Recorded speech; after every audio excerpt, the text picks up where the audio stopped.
ellos respiran a sus autores desde chavos. Decía un amigo alemán, ¿no? Vino acá un tiempo a trabajar con nosotros en el seminario de Düsseldorf, ¿no? Entonces, que discutíamos más que ella con nosotros, y él participaba de la discusión bien, ¿no? Pero recién decía, no sé qué texto dice Hegel, y tampoco me interesa saber qué texto dice. Y hablaba y tenía que discutir. Entonces, que le preguntamos, oye, ¿tú has leído a Hegel? Se decía, es que ya nosotros no necesitamos leerlo, los respiramos. Desde la prepa, ya discutiendo que Kant son sus autores. Así como acá, digamos, ¿no es cierto? Siempre están hablando de Porfirio, ¿no? ¿Cómo se llama el Octavio Paz? Siempre están funcionando. Son los autores, ¿no es cierto? Pues se les explica. Hasta se sabe ustedes cómo se llama chismes, por decir. Un día me encontré, entonces, ¿cómo se llama? Y pues escuchaba, que me dijo, y así, ¿no es cierto? Son ellos igual. No, pues así que la naturaleza, ¿no? De querer ser como él, porque en el inconsciente, ¿no es cierto? En el inconsciente sabemos que no somos esto. ¿Por qué? Porque esto no nos hemos tragado. Nos queremos ser esto. ¿No? Ese es el criterio a partir del cual orientamos toda nuestra vida. Toda nuestra vida lo orientamos en ese sentido. Ahí el celular, nosotros también. Y si no lo tengo, me siento mal. ¿Sí se entiende? ¿Sí? ¿Por qué? Porque he creído en eso. Creo. Y esta palabra la utilizo así con mucha intención, con segundas, terceras y cuartas intenciones. Porque el modo de relación que tenemos con la modernidad es el mismo tipo de relación que tiene el creyente con la Biblia. Creemos en la modernidad religiosamente. La diferencia está en que la modernidad no es una teoría del cielo, es una teoría secular. ¿Sí se entiende?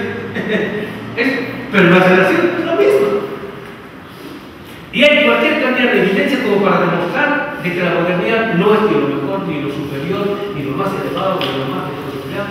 Hay mucha evidencia, ¿no?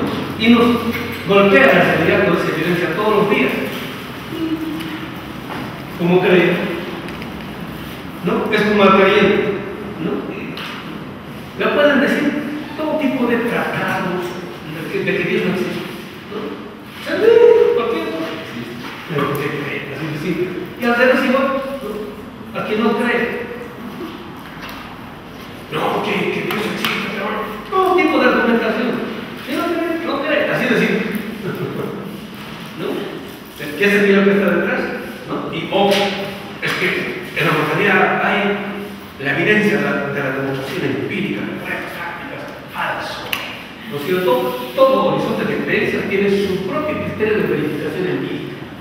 Ahora lo sabemos después de trabajar muchos años en historia del pensamiento científico. Todo horizonte histórico-cultural, todo horizonte de creencias tiene su propio marco categorial para comprobar empíricamente su horizonte de creencias. Entonces, que no nos vengan con que la ciencia moderna es la única que tiene, ¿no es cierto?, un marco categorial como para poder demostrar empíricamente sus evidencias.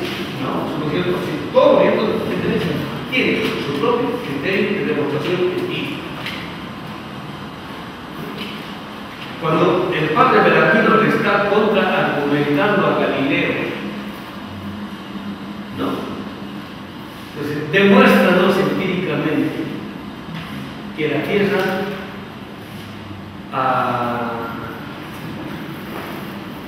se mueve, ¿no? Porque está considerado justamente eso. Se dice por la razón, ¿cuál es la razón? Eso no es ninguna destrucción empírica.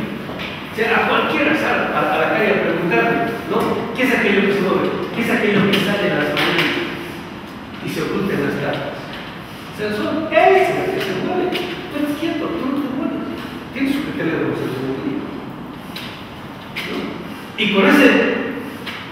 con esa demostración empírica, inclusive hoy en el siglo XXI, no tenemos ningún problema. O sea, nosotros le decimos a los niños, ¿no? A ver, ve a ver a la esquina si es que ha salido o no el sol. Son bien científicos, ¿no? Físicos, atómicos, nucleares. El niño sabe que dice, sí, papá, ¿no? Ha salido el sol o no ha salido el sol. No hay ningún problema. Simplemente son planos en niveles distintos. La Tierra se mueve, no solamente la Tierra, sino el Sol, el sistema solar. No entiendo perfectamente que se de verificación. Bueno, con la modernidad. Entonces, hay cualquier cantidad de evidencia, ¿no? De que ella no es lo superior, mejor, bueno, etcétera, etcétera. Pero como no tenemos un marco natural que cuestione eso, pasa como si no pasara. ¿Por qué creemos en la modernidad? Y no de ahora, no solamente de nuestros padres y nuestros abuelos, sino desde hace 500 años. Entonces, ese es un estadio cultural y civilización. Si yo parto de eso, por más crítico que sea, ¿no? Jamás se me va a ocurrir intentar un proceso político y revolucionario de un estadio civilizatorio anterior a la modernidad. Pero si yo no creo en la modernidad, si yo tengo un marco categorial para no creer en las falacias de la modernidad, jamás se me va a ocurrir intentar partir siquiera de la modernidad o de lo que ella ha producido. Yo voy a intentar partir de algo distinto. ¿Qué quiere decir? Que si yo parto de la visión que de la historia tiene la modernidad, lo siento, o sea, yo, ¿no? Estoy hablando ahora como latinoamericano, ¿no? ¿Qué procede del mundo andino, sudamericano? Ustedes proceden del mundo mayo azteca, del mundo mesoamericano. Si nosotros partimos de esta concepción de la historia, jamás se nos va a ocurrir partir de lo nuestro, porque a priori aparece por el ¿no? Entonces, el compañero hermano Evo, ¿no es cierto?, con un gran movimiento de apoyo popular, decía la presidenta Cristina, expresidenta Cristina Fernández, decía, esta es la primera vez, ¿no es cierto?, que nuestros países tienen como presidentes a gente que representa evidentemente a sus países. En Bolivia, por mucho es morenito, entonces sube morenito, ¿no? La caricatura de eso era Sánchez de Lozada, ¿no? Que hasta tipo inglés hablaba, queridos compañeros, ¿no?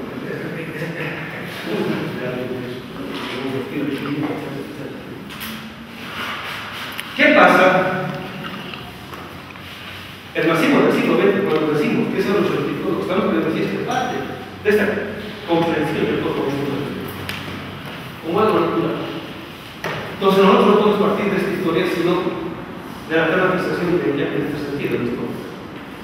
¿No? ¿Qué pasa cuando yo parto de la comprensión que de la historia tiene la modernidad? Ahora voy a leer un texto, no de un tipo de la derecha,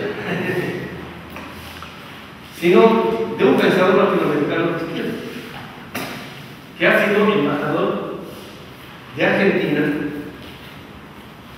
en Cuba cuando había triunfado la revolución cubana. ¿No? Fue amigo del Che, don Ezequiel Martínez Estrada. Fue amigo del Che. Una cosa muy prolífica, impresionante. Se tiene un libro que se llama La biografía de la Pampa. Es una radiografía, una tematización en torno a la migración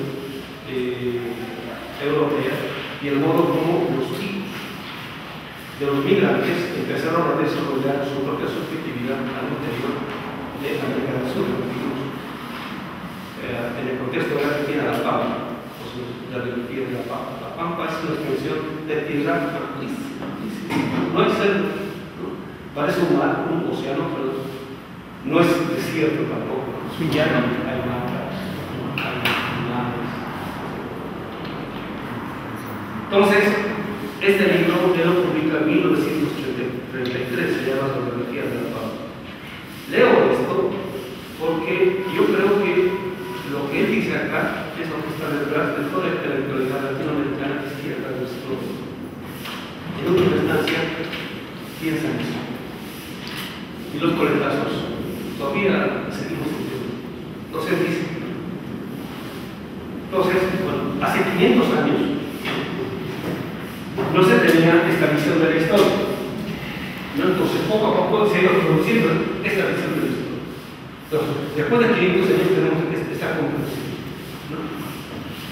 Pero no solamente una comprensión, es un poco lo que digo, los conceptos no son conceptos. ¿No? Los conceptos son formalizaciones de formas de existencia de la realidad. Es lo que quiero decir. ¿No? Entonces, cuando una forma de vida se expresa conceptualmente, en los conceptos aparecen formas de vida en concreto. Entonces, lo que produce la modernidad como comprensión de una forma de existencia en concreto son testimonios como este. El que se refiriéndose al indio. Porque el indio es por excelencia el hombre sin historia. Los modernos tienen historia, vamos a pasar sin historia. ¿Verdad? El indio no tiene pasado porque no tiene porvenir. Ocupa meramente el espacio que llena su cuerpo, vivo o muerto. Y como el animal, aún en sociedad, desarrolla una vida que no sobrepasa los límites de sus sentidos. O sea, jamás ha llegado a la razón. Es más, ni siquiera intentado. ¿No? Es una vida que no sobrepasa los límites. Es meramente sensual. O sea, esto no tiene de doble. Nace y muere clandestinamente. Esos cementerios, los pocos restos de viviendas que nos quedan, sus vasijas y utensilios, sus armas y adornos, que como ellos tuvieron nombres, pertenecen a la arqueología. No, obviamente no a la sociología. A la arqueología, que es la ciencia del pasado. No, es una construcción eurocéntrica. No.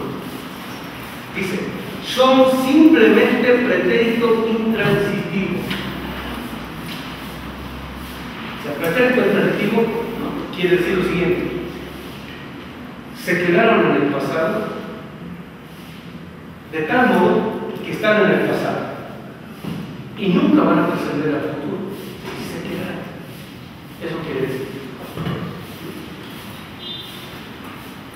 No tiene capacidad ni posibilidad de desarrollo. Eso quiere decir, son simplemente pretérito intransitivo. Forman el epílogo de otra serie que ya no interesa y que queda al margen de la historia, fuera de su red, como las ramas de los prosimios se desarrollan al margen de la humanidad. Eso es lo que la modernidad piensa de nuestros indígenas frecuentes. Y eso es lo que la intelectualidad del siglo XX ha pensado de nuestros pueblos originarios. Y sigue pensando uno. Por eso es que a nadie se le ocurrió nunca, hasta antes de de que a partir de los indígenas y los campesinos pudiese haber una revolución. ¿Por qué? Porque eran sinónimo de inferiores. Nadie. Tal vez un populista o un populachero, un mero charlatán, quiere hablar de una revolución india y ese tipo de cosas, como decían de los monstruos de nada. Pero así nacimos científicos, clase obrera, sin ni siquiera proletariado, por decirlo. ¿Sí se entiende? ¿No? Ahora, y por eso lo establecimos. Fíjense, la revolución sandinista le hizo la guerra a sus pueblos originarios. ¿No? Ahora, ¿quién podría decirlo? Detrás de ello hay una concepción.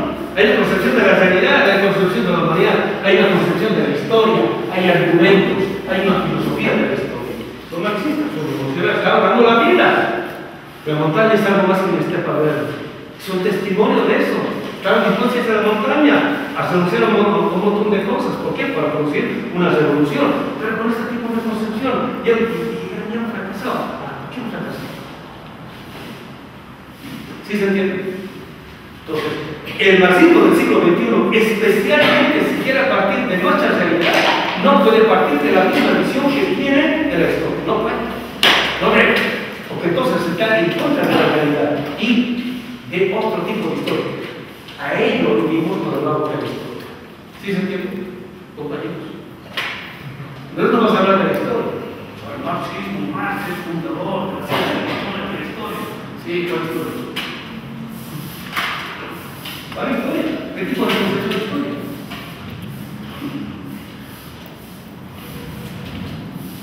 Ahora bien, si yo parto de una concepción distinta de la historia, de la que ha producido la modernidad, no solamente esto se me viene abajo,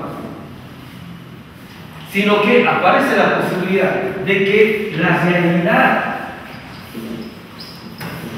de nuestros pueblos, digamos que lo voy a poner así, de los pueblos originarios, porque no solamente hay en América Latina, hay también en Norteamérica, hay también en el África, hay también en Nueva Zelanda, ¿no? En Australia, ¿no? ¿Perdón? Hasta en Europa hay pueblos originarios. ¿No? Cuando yo parto de esta otra comprensión, de este tipo de realidad de los pueblos originarios,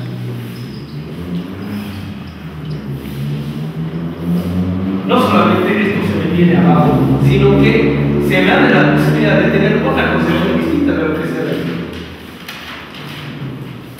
Entonces puedo problematizar esta periodización, ¿no? Entonces uno de los grandes descubrimientos de Dussel es mostrar que los únicos pueblos que han tenido este sentido de la historia son los europeos. Exagerados son el 10% de la humanidad. Los únicos que han tenido sociedad feudal son los europeos. Los americanos, africanos, hindúes, chinos, mesopotámicos nunca han tenido sociedad feudal. Y ahora hay cualquier cantidad de argumentos como para poder demostrar eso. Nunca han tenido. Los únicos que han tenido sociedad feudal son, o edad feudal, o época feudal, o medioevo, son los europeos. Esta época que se hace más o menos entre el siglo IV, V, ¿no? Hasta el siglo XIV, XV. Porque después de su prisa está la modernidad. Los únicos. Pues no ha habido el medioevo y Dussel tiene cualquier cantidad de argumentos como para poder demostrar eso. ¿No? O sea, esto es mera ideología. Ideología romántica europea, de los románticos. No es romántico en el sentido en el cual lo entendemos ahora, ¿no?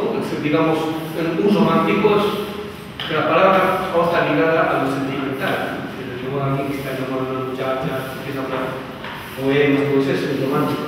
No tiene que ver en ese sentido, tiene que ver en el sentido del romanticismo europeo. Y quien nos llamó la atención respecto de este tipo de romanticismo fue justamente Michel Long, cuando él dice de que una de las partes integrantes fundamentales de la obra de Marx no es solamente la política o el periodismo utópico francés, la economía política inglesa y la filosofía clásica alemana, sino también es el romanticismo europeo. ¿Qué quiere decir esto? ¿Y por qué es importante que la actuación ahora? ¿No? Es un tema que no lo ha discutido Dussel, no nos tenemos que discutir esto en mayor profundidad por este tipo de problemas. Porque tenemos que producir otra concepción del futuro y otra concepción del pasado. ¿No? En este tipo de concepción, ¿no es cierto? El futuro, pase lo que pase, siempre va para mejor. El pasado, pase lo que pase, siempre es para peor y o inferior. ¿No? Esa es la comprensión que nosotros tenemos del pasado y del futuro. Y esa comprensión que tenemos del pasado y del futuro, por cuestiones políticas, tenemos que transformarlo. Porque si yo parto de acá, el criterio de lo bueno en política, ¿no es cierto?, proviene del futuro y no del presente, jamás del pasado. Desde la perspectiva de los pueblos originarios, y ahora podemos apoyarnos en Benjamin, ¿no es cierto?, el futuro que trae la modernidad es tan atroz que ahora hay que darle un golpe de timón al sentido de la historia. Ahora el criterio nos aparece en el pasado negado, condenado, oprimido, subsumido, etcétera, etcétera, por la modernidad. Entonces, ahora a nosotros nos tiene que aparecer otra tematización respecto a lo que sea el pasado, ¿no? Entonces, si el sentido de la historia es unívoco y lineal en este sentido, desde la perspectiva de los pueblos originarios, el sentido de la historia ahora aparece en el sentido bíblico, ¿no?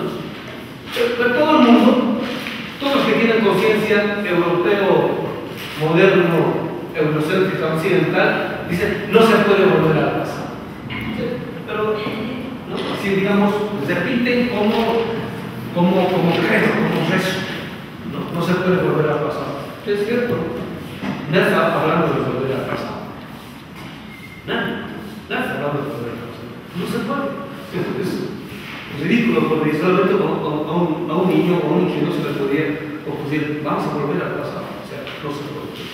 Entonces, cuando se habla de un retorno y orden, lo que se habla es, señores, nosotros necesitamos criterios a partir de los cuales podamos orientar el sentido de la historia. Y el criterio ahora, la visión, la concepción con la cual podemos transformar el presente proviene del pasado.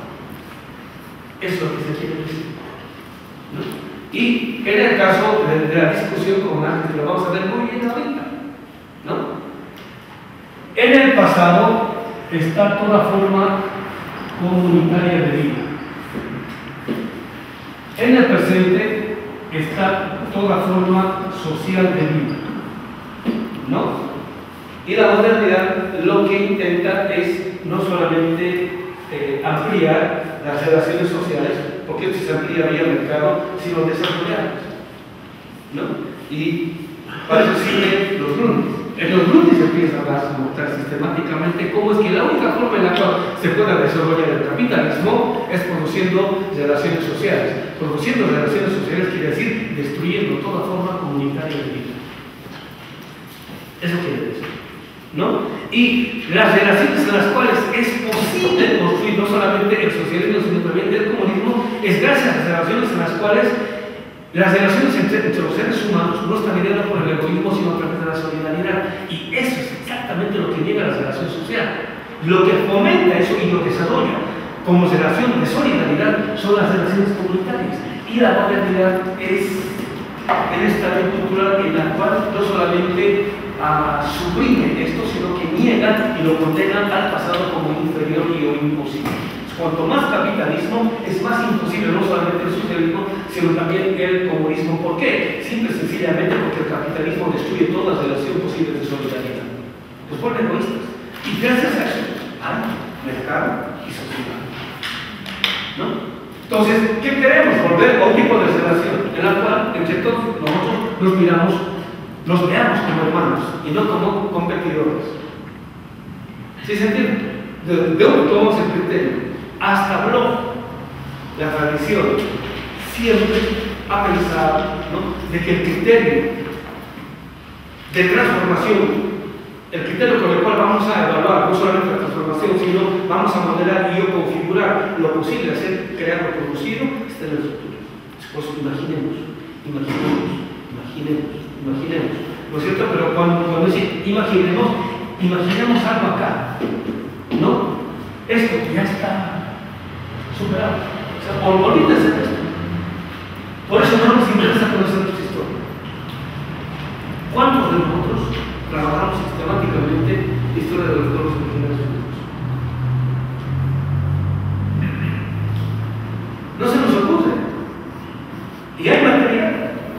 Y poco a poco está empezando a ver, no hay material. ¿Por qué no se nos ocurre? ¿Por qué? Porque esto funciona, esta visión funciona en el inconsciente de nosotros. ¿Sí se entiende? Funciona como datos de la existencia. Basta con que vayamos a ver. Prefiero ir al súper o a comer que ir a tiendas. Cuando elegimos ropa, por decir, basta, sí, sencillo. La forma de consumo, ¿qué vamos a consumir para, digamos, producir nuestra corporalidad y esta materialidad? Simple, sencillo. Y así vamos realizando no solamente el capitalismo, sino la sociedad moderna. ¿Queremos? Si se entiende, haría se tatuan nosotros igual. Si ella no se tatuara, nosotros tampoco. ¿Cómo? No. Y así sucesivamente. ¿Se puede entender? ¿Se entiende? Entonces, por eso no es lo mismo la historia que la historia, ¿no? Y donde muestra por primera vez la función que el tipo de Marx ha producido Dussel para nuestros pueblos y nuestra historia, que se aplica. Por eso es importante este libro. ¿Sí se entiende? Por eso empieza, va hacia la modernidad y antes va hacia el capitalismo. Todo el mundo puede hablar muy bien, dar clases magistrales sobre base del capitalismo, pero ¿quiénes pueden dar? ¿Cuándo pueden dar una clase magistral sobre base de la modernidad? ¿Sí se entiende? Y ahora nosotros sobre la modernidad. Vamos a ir ahí, no es sentido. ¿Sí se entiende, compañero? Esto es novedad. ¿Es novedad? ¿Qué marxista europeo norteamericano ha tratado este tema? Nadie, ninguno. ¿Qué marxista latinoamericano? El único que yo sepa, Quinquerano. Acabo de editar un último libro de Quinquerano, que está en el borrador, ¿no es cierto? Y al final, Dussel está trabajando en este sentido, estamos totalmente de acuerdo. Pero, ¿qué otro marxista? Porque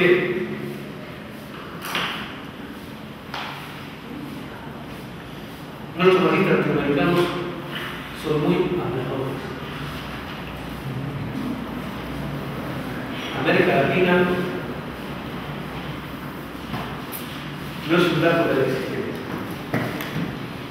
es un dato teórico, digamos, ¿no? ¿Qué tiene que ver la histórica con la cosmovisión transmoderna de la historia? Necesitamos, es un poco lo que he dicho, para la racionalidad dialéctica de la presentación del curso. Voy a ir adelantando algunos temas. Para la racionalidad dialéctica. Esta palabra yo lo tomo de Hugo Seneca, la idea de racionalidad. La idea de racionalidad dialéctica quiere decir si soy capaz o no de razonar o enfrentarme cognitivamente a la realidad explícitamente, en términos dialécticos, eso quiere decir, ¿no? La modernidad funciona como un modelo ideal, ¿no? Quiere decir, es un marco general a partir de la cual yo puedo orientar el sentido de mi vida o de la vida en general, ¿no? Digamos, estoy inventando. Todos los cuates de acá son modernos. También. Todos estos andan con sus barachitos y demás cosas. Es falta todavía. ¿Sí? O sea, me siento como criterio de orientación. ¿Sí se entiende? No. Están con tenis Adidas, Nike, ¿no? Están raras modas, están muy bien, son modernos. Está muy bien. Pero siguen con el barachito y el mosalito. Les falta todavía. ¿Ven? Que me sirve como es un modelo ideal, es un criterio de orientación a partir del cual yo puedo tener un tipo de comprensión de la realidad. Entonces, la modernidad me sirve como modernidad. Cuando la modernidad está como presupuesto, como comprensión, a partir de la cual puedo entender el sentido de la historia, se deduce un tipo de racionalidad a partir de la cual puedo entender todo el sentido de la historia. A partir de esto yo puedo ver cierto tipo de contradicciones, ¿no? Eso es a lo cual le llamamos la dialéctica de la modernidad, ¿no? Si yo parto de otro modelo ideal, esas contradicciones desaparecen y me aparecen otro tipo de contradicciones. Esa dialéctica ya no es de la modernidad, ¿no? En el ejemplito que ponía, a partir de la, si yo yo tengo a la modernidad como modelo ideal, ¿no es cierto? La contradicción, tradición y modernidad me aparece inmediatamente. Compañeros, ¿cómo puede ser lo tradicional? Pues es del pasado, ¿no? Entonces, por eso estamos mal, ¿no? Pues estamos dependientes, atrasados, pobres, porque seguimos en lo tradicional, tenemos que modernizar. O sea, el criterio de superación de la contradicción de lo moderno me parece un tipo de contradicción. Entonces, hay que negar lo tradicional, hay que negar lo popular, hay que negar el pasado, hay que negar lo comunitario, y así sucesivamente. ¿Sí se entiende? Entonces, que se modernicen los símbolos de una vez. Como un gran político de izquierda acaba de decir, sacarnos hace un mes en una conferencia grande ahí que se dio en. Que mejor que no quiero ese así yo no estoy en contra de los símbolos, pero yo sé que van a desaparecer. Porque el impulso de la modernidad es tan fuerte que van a desaparecer. Yo estoy diciendo que yo quiero que desaparezcan los símbolos, estoy diciendo van a desaparecer. Mientras tanto, pues tenemos que impulsar cierto tipo de política, entonces ya no tiene sentido. Ahora, si yo parto de otro modelo ideal, o sea, de otra concepción de la historia, también me funciona como modelo ideal, a partir de la cual me aparecen otro tipo de contradicciones. Entonces podemos hablar de otro tipo de dialéctica. ¿Sí se entiende esto que quiero decir? Si, por ejemplo, si yo parto, digamos, desde la cosmovisión de los pueblos originarios, ¿no es cierto? Estos están mal ahora. Estos también están superando lo nuestro. ¿Sí se entiende? Se invierte la contradicción. ¿Qué pasa, compañeros? Ustedes quieren parecer europeos. Estos compañeros son más auténticos. Estos están bien. Estos van a comer a los nuestros, en cambio ustedes van a comer a los transnacionales. ¿Sí se entiende? No, me parece otro tipo de contradicción. O sea, las contradicciones no son en sí, las contradicciones se deducen. La dialéctica no se reduce a las contradicciones. El fundamento de las contradicciones es aquello que me sirve como criterio de orientación. Cuando trabajo con tipos de contradicción, tiene sentido ser tematizado o no. ¿Sí se entiende? Estamos empezando a entrar en tema. Marx, ¿no? ¿Qué era la dialéctica Marx? ¿Y por qué es que el marxismo del siglo XX no dio pie con bola con la dialéctica? ¿Sí se entiende?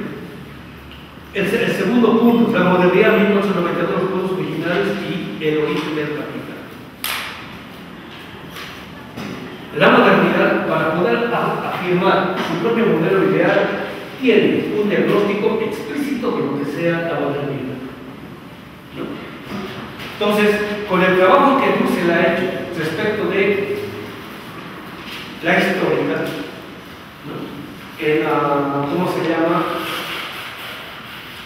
En el primer capítulo de mi librito que significa pensar que se da cantina, había mucho, pues ahora estoy terminando de escribir un artículo, son 30 páginas más o menos, sobre Marx y Dussel. Ahí lo estoy mostrando de mejor modo, ¿no? Y también en cuanto termine lo voy a colgar en la página nuestra.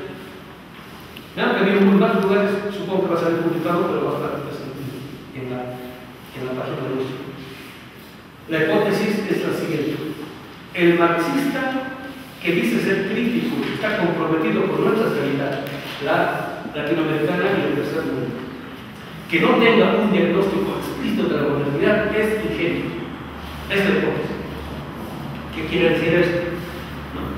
La modernidad tiene su propio diagnóstico de la modernidad, tiene su propia teoría de la modernidad, ¿no? La cual hace aparecer allá como rigor superior, humano, nacional, universal, etcétera, etcétera, y todo lo que no es moderno como inferior, preexcepcional, premoderno, precapitalista, etcétera, etcétera. Sinónimo de civilización. Fíjense, Engels, en el origen de la familia, la propiedad privada del Estado, cuando hace matematización respecto de por qué es que los pueblos europeos se han desarrollado, llegó a decir inclusive hasta que, lo cierto, los pueblos europeos eran lo que eran o pensaban, como pensaban, en el caso de la profesión de ciencia y filosofía, por el tipo de dieta. Que por el tipo de dieta nosotros, ¿no es cierto?, no habíamos desarrollado la razón. Cuando dicen tipo de dieta, está refiriendo a maíz, a la papa. Porque consumíamos maíz, o sea, tortilla, tacos, trapollos, todo eso. Ese es un fácil racismo biológico. puede decir que tiene ideas no revolucionarias. ¿Sí se entiende?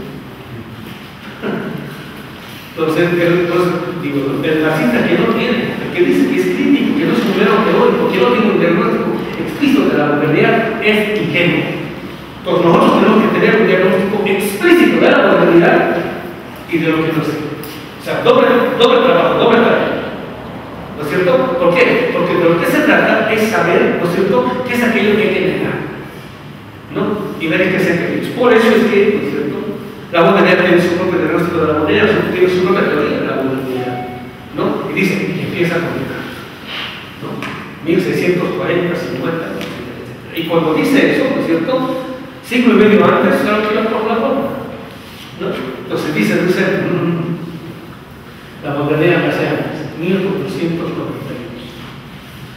Increíble dice, pero se la gesta en el siglo XI. Y por el último librito, que acabo de editar, creo que tiene toda la razón. Es como un niño, siempre muestro la concepción. Ahora no es cuando empieza a poner el siglo XI, digamos, la carta o el acta con el cual nace es el pensamiento de San Anselmo de Canterbury. No por casualidad, después vamos a las cuestiones históricas, eso es después de la primera cruzada, del fracaso de la primera cruzada, ¿no? Es decir, ellos se dan cuenta de que están atrasados en toda esta cuestión y esa es relación con los musulmanes, ¿no? La península ibérica está en un franco proceso de desarrollo gracias a los musulmanes, son los sofisticados, todo eso, y los ingleses son, o Great British, son los inferiores, ¿no? Por eso quieren ir, ¿cómo se llama?, a la cruzada. Van a la cruzada, a la casa, con tecnología, dinero, etcétera, etcétera, y hay un montón de cosas que no sabían. Entonces, ellos dicen, tenemos que empezar, ¿no? Y empieza con sus oídos. Una reflexión de Dios. Empieza con San Anselmo, es lo que dice Francis Gerardo, tiene que ver con el problema de la deuda y el problema de la ley. Son tan actuales todas. ¿Cómo se da esa situación? Se empieza a gestar en el siglo XI, nace en 1492, y desde el siglo XV sería, ¿no? Y desde el siglo XV nace, ¿no? ¿Cuándo nace? 1492. ¿Qué tiene que ver eso? ¿No es cierto? Ello implica un diagnóstico luego de lo que sea, ¿cómo se llama?, la modernidad.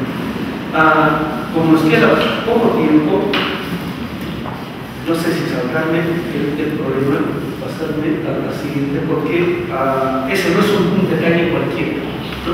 Porque gracias a la modernidad, cuando dice que empieza ella en 1640, 1650, ¿no es cierto?,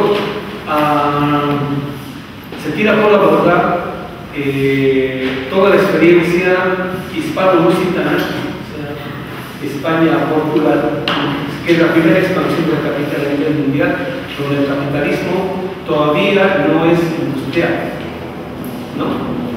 Es mercantil, por decirlo. Pero lo vamos a ver aquí con Marx, es el momento en el cual se da la acumulación que le vamos a llamar nosotros pre-originaria. Marx le llama la acumulación original. Hay un texto en el cual yo desarrollo al respecto, que lo vamos a poner en el Dropbox, como parte de la bibliografía, la distinción que hago entre acumulación originaria y acumulación preoriginaria, ¿no? Es un diálogo, debate con Levinas, Husserl y, ¿cómo se llama?, en este caso, Marx lo que hace es desarrollar la idea del buen concepto de acumulación originaria clásico, yo le llamo, funciona, sí, no funciona nuestra día de hoy, para que siga habiendo capital tiene que seguir habiendo acumulación originaria, ¿no? Pero no solamente en el principio, sino que ahora, pero antes de eso hubo acumulación preoriginaria, ¿no? ¿Y dónde empieza la acumulación preoriginaria? Y es en 1492. ¿No es cierto? Cuando llegan aquí los españoles, ¿no es cierto? Los españoles llegan con cero capital porque no existe capital, pero tampoco tienen dinero. Es más, ¿no?, la expedición fue financiada, fue con dinero prestado. Se prestó la corona española dinero como para poder financiar. Y ni siquiera bien, porque las tres carabelas eran de segunda y esta de tercera mano. Si ni siquiera tenían ahí antibióticos de los cuales poder producir buenos barcos, no van a aprender a producir sus propios barcos y no van a empezar a pero al principio no tienen dinero, van a estar felices.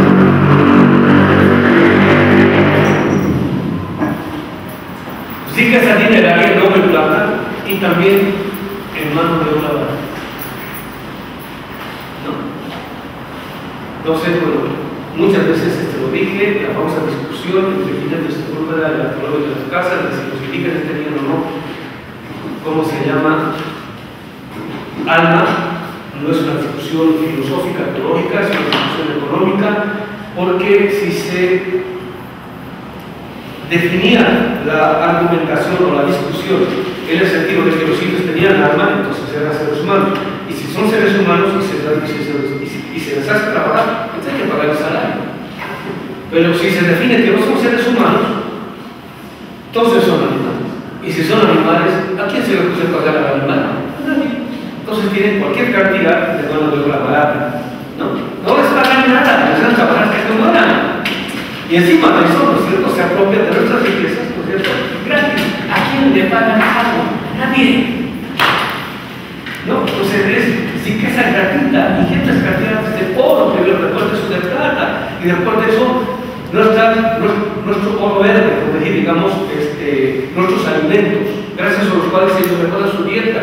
Siempre hay que ver y saber cómo eran físicamente, dietéticamente los europeos antes de 1492. ¿Cierto?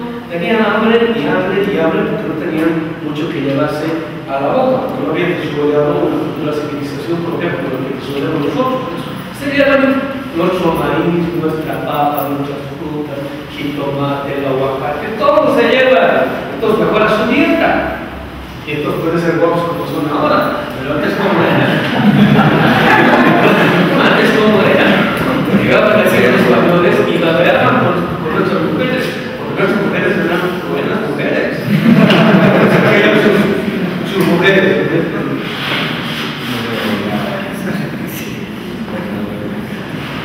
Llegan a nuestras tierras y ¿qué pasa?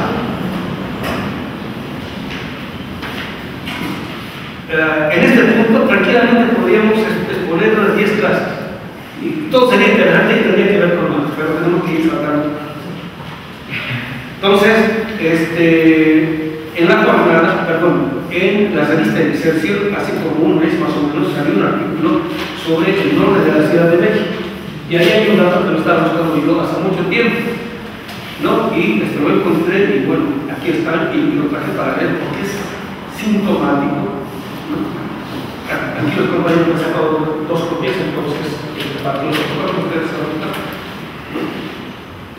Entonces, los europeos no sabían que existía este continente. Pero los chinos sí, ya lo habían cartografiado. 2 veces habían dado vueltas al planeta, no tenían bien cartografiado. Entonces, Gavin Menzies ha publicado unos libros que se llaman 1421, que se llama 1474.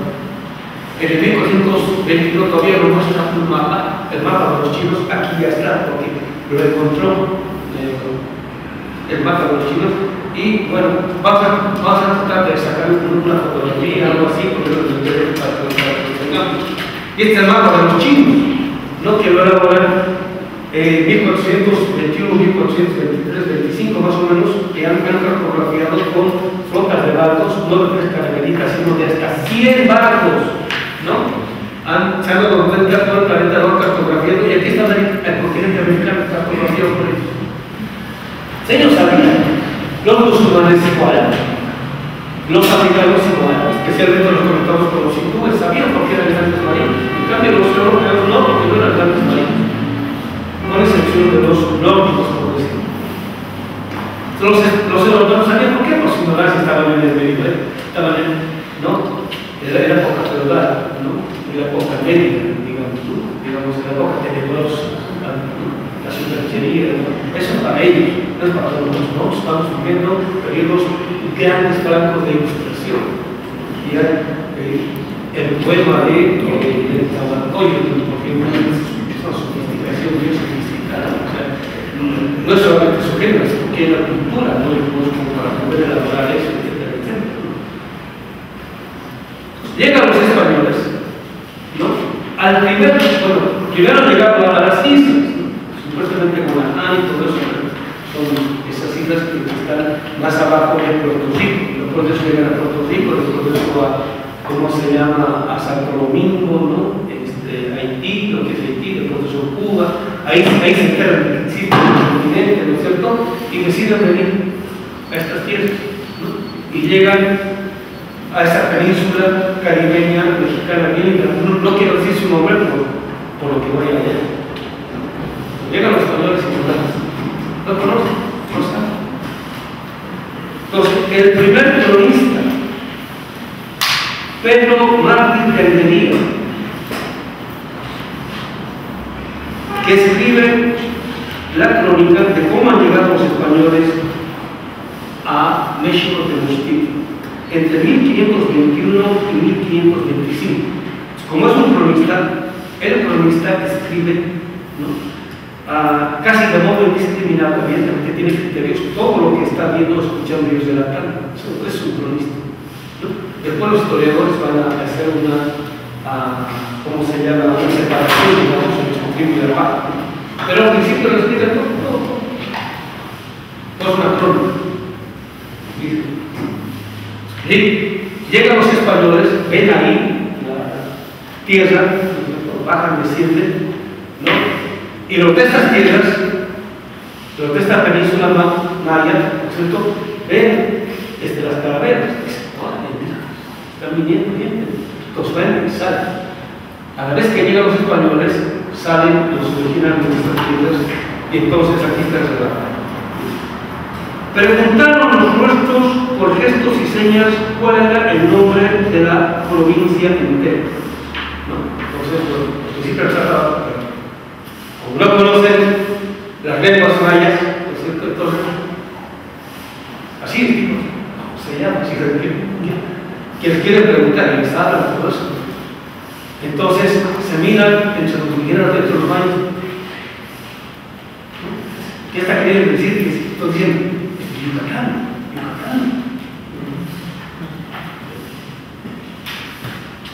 Yucatán respondieron aquella palabra que en su lengua vale tanto como no se entiende.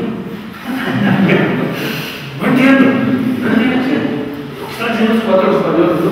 Yucatán. No entiendo. Y los españoles entonces dijeron, ese es su nombre, Yucatán.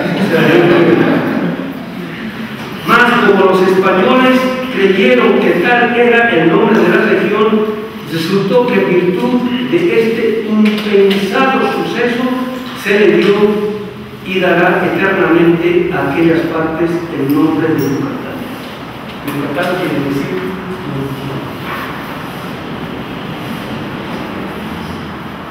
quiere decir que no entiendo. Los europeos, españoles, no se entienden. Nosotros tampoco. ¿Por qué? Porque partimos de otros universos de otros países. ¿No? Y para que este universo de observación sea posible, se lo tuvo que imponer primero por la fuerza y luego argumentativamente. Y ese es el sistema de educación que se impuso, ¿no? Desde que llegamos a los países de acá, empezando con la catequización hasta las universidades del ITAM, del TEC, etcétera, ¿no? Para imponer esta forma de comprensión, ¿no? Y que en última instancia entiende nuestros procesos, entiende nuestra realidad, entiende a modo como éramos y todavía seguimos siendo, ¿no entiende? ¿No? Y parte de esa herencia con este nefasta es el racismo del siglo XX. Por lo decimos eurocéntrico y moderno. Ese es el contenido que, ¿no es cierto?, tiene ahora, como nosotros hablamos de la palabra del marxismo moderno con conciencia eurocéntrica. No nos entendieron nunca. Y por otro lado, tampoco nos quieren entender. ¿Por qué? Para eso leí la cita de Ezequiel Martínez Estrada. Detrás de toda la intelectualidad latinoamericana de izquierda está eso. Si no, ¿no es cierto? Recuerden lo que decían el hijo de don Arnaldo Córdoba, el de México, ¿no? Y en su defensa salió el hijo de Sánchez Blas. ¿No es cierto? No, ese no es el problema. El problema es aquí, ¿cómo se llama la privacidad? ¿Sí se entiende? ¿No? O sea, hablamos de los indios, eso es un problema. ¿Sí se entiende? ¿No? Eso sí, sigue operando. ¿No es cierto? Y por eso es que un fenómeno como el boliviano, un proceso conocido como el boliviano, no entiende la izquierda latinoamericana. Yo lo dije muchas veces, pero nos entra por aquí el rebote y solo Dios sabe por dónde le salta. ¿Sí? ¿Por qué? No es que sea crítico, ¿sí? Bueno, el problema es que no tiene categorías para entender lo que se debería entender. Por eso necesitamos otro más.